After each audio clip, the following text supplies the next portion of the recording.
Olá a todos, vamos fazer uma reflexão sobre o Evangelho que será lido na solenidade de Cristo Rei, Cristo que é Rei do Universo. Isso se encontra no Evangelho de São João, no capítulo 18, versículos 33 a 37. Vamos colocar um contexto para que possamos entender um pouco melhor do que se trata esse Evangelho. No dia anterior, Jesus ele tinha deixado o seu testamento para os discípulos na última ceia. Ele tinha se reunido com eles para celebrar a Páscoa, né? E nesse momento ele deixou três coisas. Né? Primeiro, o mandamento novo, o mandamento do amor. Depois ele instituiu a Eucaristia e o sacerdócio, de maneira que ele pudesse ficar com seus discípulos depois que ele partisse para a eternidade. Em seguida, ele saiu para o Jardim das Oliveiras, né, o horto do Getsêmani, onde ele sabia que ia ser preso. Em oração, ele lutou contra esse pensamento, sobretudo contra a tentação de não cumprir a sua missão. E o Espírito Santo lhe concedeu as forças necessárias para vencer. Então ele foi preso, foi levado para a casa do sumo sacerdote, onde foi reunido o sinédrio, e num julgamento iníquo, ele ainda sendo inocente, na madrugada, ele foi condenado à morte.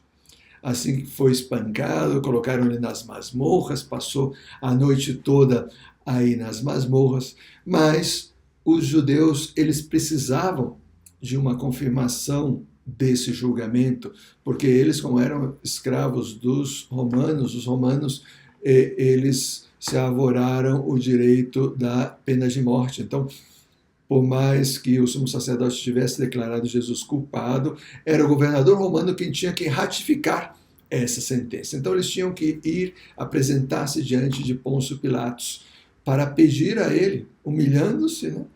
Pedir a ele que ratificasse a sentença de morte de Jesus. Assim que essa cena que nós acabamos de ler no Evangelho é de Jesus depois de ter sido levado diante de Pôncio Pilatos. É o diálogo com Pilatos. Esse diálogo é muito importante, porque Jesus ele toca um tema fundamental para ele e para nós.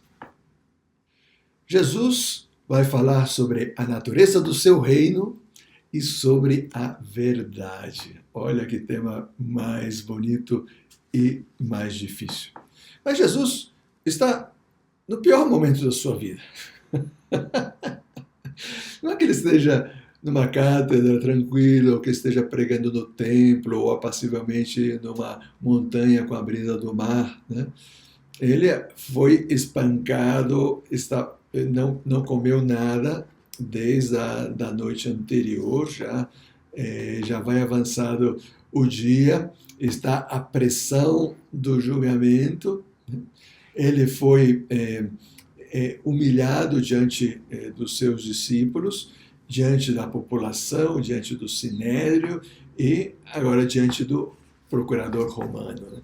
Então, a situação não está para muitas reflexões.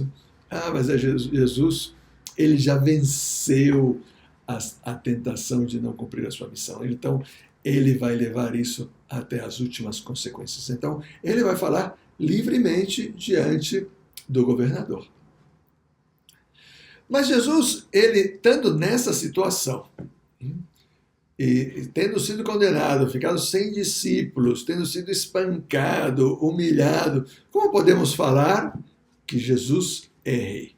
Como ele pode pretender rei? Inclusive, pior ainda, né? Como pode pensar em ser rei do universo se ele não foi reconhecido rei nem sequer pelo seu povo? Pelo menos os governantes não aceitaram o reinado de Jesus. Né? É que Jesus veio transformar o conceito de reinado. Ele veio, ou melhor dizendo, ele veio explanar um conceito de reinado que nos eleva, que é aquele ao qual nós estamos destinados, o reino dos céus. Mas esse reino dos céus já entrou na terra e se manifesta através de Jesus, né? Como é esse reinado?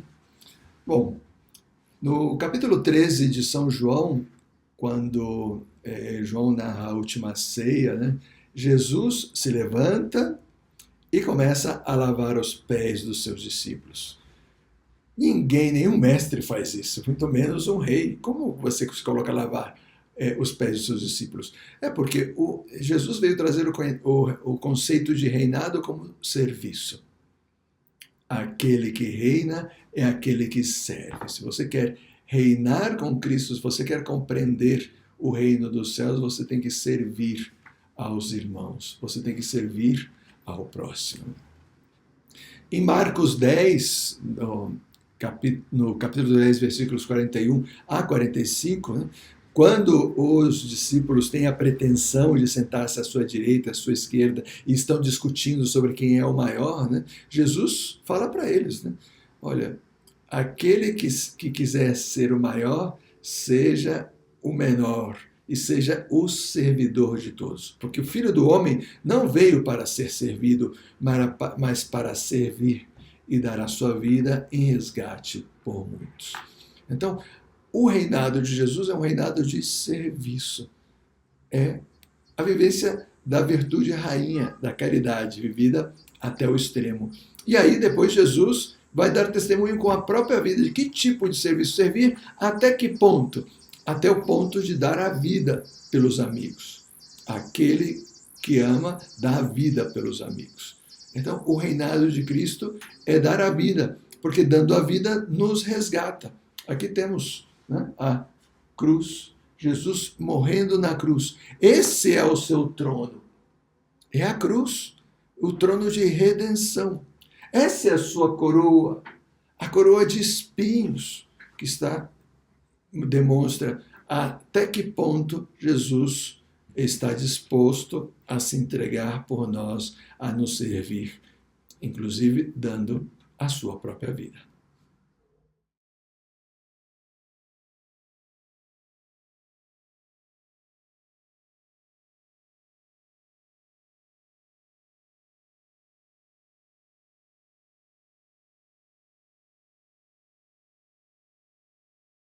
Agora vamos responder às perguntas. Se o reino de Jesus não é deste mundo, de onde é? Qual é a sua natureza? É de natureza espiritual e sobrenatural. O reino dos céus é a própria presença de Deus. Deus é o reino. O reino dos céus é onde nós vamos entrar na eternidade. Só que Jesus ele quis trazer esse reino para dentro do tempo, para que não fosse só depois da morte que nós nos pudéssemos encontrar com o reino. Então, ele reina no coração das pessoas que fazem a experiência de Cristo, que abrem o coração para que ele entre. E então, nos corações onde estiver a fé, a esperança e a caridade, aí está reinando Cristo. Segunda pergunta é: o que significa dar testemunho da verdade? Jesus disse que ele veio dar testemunho da verdade, disse isso para Pôncio Pilatos. O que significa isso? Pois a verdade, Deus é a verdade. E Jesus, em outro texto do Evangelho de São João, disse: eu sou o caminho, a verdade e a vida. Quer dizer, ele veio mostrar aos homens quem é a verdade. Que Deus é a resposta para todas as nossas inquietudes, para todas as nossas dúvidas. Deus é a plenitude do conhecimento. Então, tudo que nós conseguimos alcançar aqui na Terra ainda é muito limitado, porque a nossa razão e a nossa ciência é muito limitada.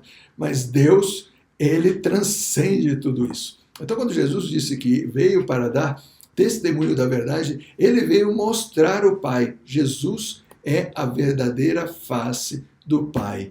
Quem me vê, vê o Pai. Ou seja, quem me vê, vê a Deus. Eu sou Deus, eu vim revelar a verdade. E por último, por que todo aquele que é da verdade escuta a sua voz? Porque quem abrir o seu coração para a verdade vai reconhecer em Jesus que Ele é a verdade. Todo aquele que tem um coração aberto, que é um buscador autêntico, que está querendo saber, querendo conhecer a verdade, vai descobrir que Jesus é a verdade, é a encarnação da verdade. Ele, o Filho unigênito de Deus, a segunda pessoa da Santíssima Trindade, veio ao mundo. Então, as pessoas de coração aberto, de coração sincero, são aqueles que reconhecem em Jesus o Filho de Deus. Então, reconhecem que Ele é a verdade. Então, todo aquele que é da verdade, escuta a sua voz, porque quem o reconhece quer segui-lo, quer amá-lo, porque sabe que é assim que vai encontrar a verdade plena. Que Deus lhes abençoe, em nome do Pai, do Filho e do Espírito Santo. Amém.